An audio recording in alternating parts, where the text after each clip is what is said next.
Alors aujourd'hui, on se penche sur un document qui fait une sacrée promesse, l'e-book 60 minutes pour devenir riche, la méthode des élites. L'idée, c'est de décortiquer ensemble, vraiment pas à pas, ce qu'il y a dedans. Bon, alors, comment ça commence ce guide? Eh bien, ça démarre sur un ton très personnel. En gros, le livre part du principe que si on a ce document entre les mains, c'est sûrement qu'un ami nous l'a partagé. Un ami qui, lui, aurait déjà réussi et voudrait nous filer le tuyau. On voit déjà à poindre l'idée de fond, transformer son cercle d'amis en réseau d'affaires. Une promesse pareille, c'est clair que ça donne envie d'en savoir plus. Mais c'est quoi le mécanisme concret derrière tout ça? Quelle est la méthode, la vraie? C'est exactement ce qu'on va aller voir en soulevant le capot. Allez, on commence par le commencement. La première chose qu'on voit, c'est bien sûr la promesse de richesse. Et le postulat de départ, il est assez audacieux, on peut le dire. Le guide prétend qu'il va nous livrer sur un plateau des méthodes secrètes, des trucs normalement gardés bien au chaud par un tout petit groupe, les fameuses élites. Et hop, tout ça rendu accessible à n'importe qui. Alors, on s'attend peut-être à des conseils en investissement, des astuces boursières, mais pas du tout. La première étape, et c'est crucial, elle n'est pas du tout financière. Non, elle est psychologique. On commence par le mental. En fait, le livre joue sur deux tableaux. D'un côté, oui, il y a une méthode pour gagner de l'argent. Mais de l'autre, et c'est présenté comme le plus important, il y a cette idée de reprogrammer sa façon de penser. C'est ça la clé d'entrée. Changer son état d'esprit, c'est l'étape numéro 1, bien avant de faire quoi que ce soit d'autre. Et cette citation qu'on voit là, elle résume parfaitement le truc. L'idée, c'est que tout part de la tête. Le but ultime, penser et agir comme un millionnaire pour, comme par magie, attirer le succès. C'est un grand classique du développement personnel, ce conditionnement mental pour passer à l'action. Et pour enfoncer le clou, le livre nous sort une opposition assez schématique, on va dire. D'un côté, les riches, qui adorent le changement, qui y voient des opportunités partout, et de l'autre, les pauvres, qui en ont peur, qui craignent de perdre le peu qu'ils ont. D'après le guide, voilà, la grande différence se jouerait là, dans notre rapport à la nouveauté. Ok, donc on a le bon état d'esprit. Mais ça ne suffit pas, bien sûr. Le livre insiste beaucoup là-dessus. La pensée positive, c'est bien, mais c'est l'action qui nourrit la croyance. Il faut agir, et tout de suite, pour créer une sorte d'élan.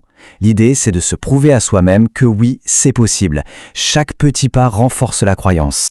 Et pour vraiment nous convaincre qu'il faut bouger, le livre sort l'artillerie lourde, avec cette fameuse citation d'Einstein. Le message est on ne peut plus clair.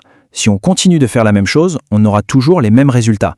C'est un appel en fait à sortir de sa routine, de sa zone de confort. Bon, d'accord, on a préparé le terrain mentalement. Maintenant, on en vient au cœur du sujet. C'est quoi concrètement la méthode pour gagner de l'argent ? Parce que c'est bien ça la question à 1 million ou presque. Après tout ce travail sur soi, il faut bien vendre un produit ou un service pour que l'argent rentre. Alors c'est quoi ce fameux produit ? Et la réponse, la voilà. Et franchement, elle est assez spéciale. Le produit à vendre, eh bien, c'est le livre lui-même. 60 minutes pour devenir riche. La méthode, c'est de vendre la méthode. C'est un système qui s'auto-alimente en fait. Il se propage en vendant son propre manuel d'utilisation. Le long de ce modèle économique, on le connaît bien, c'est l'affiliation. Le livre l'explique très simplement. En gros, on devient une sorte de commercial pour un produit qui ne nous appartient pas, et à chaque fois qu'on fait une vente, on touche une commission. C'est aussi simple que ça. Et concrètement, ça donne quoi en chiffres?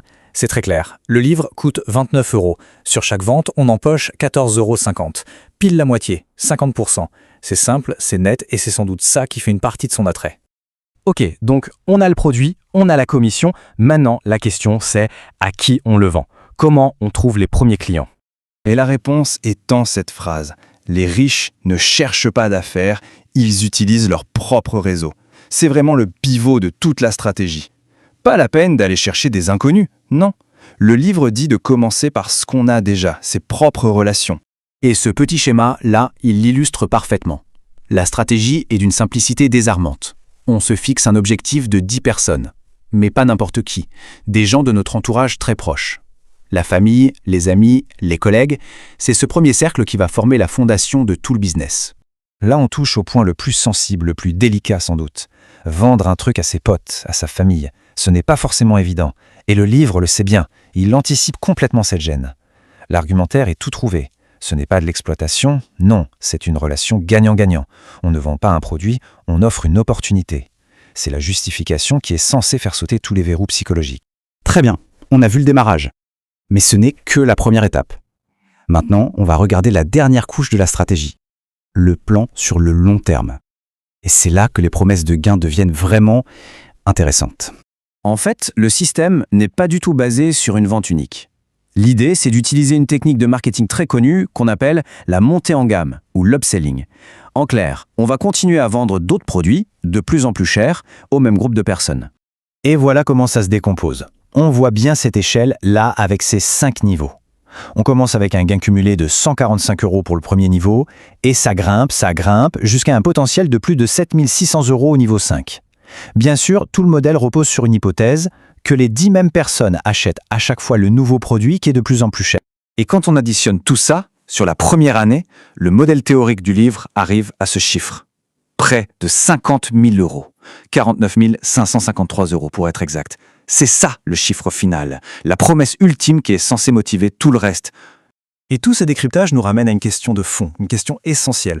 Toute cette méthode, on l'a vu, elle repose sur une seule chose, transformer ses relations personnelles en relations commerciales. Alors la question qu'on peut se poser, c'est quand la frontière entre un ami et un client devient aussi floue, au final, qui y gagne le plus? Ça mérite réflexion.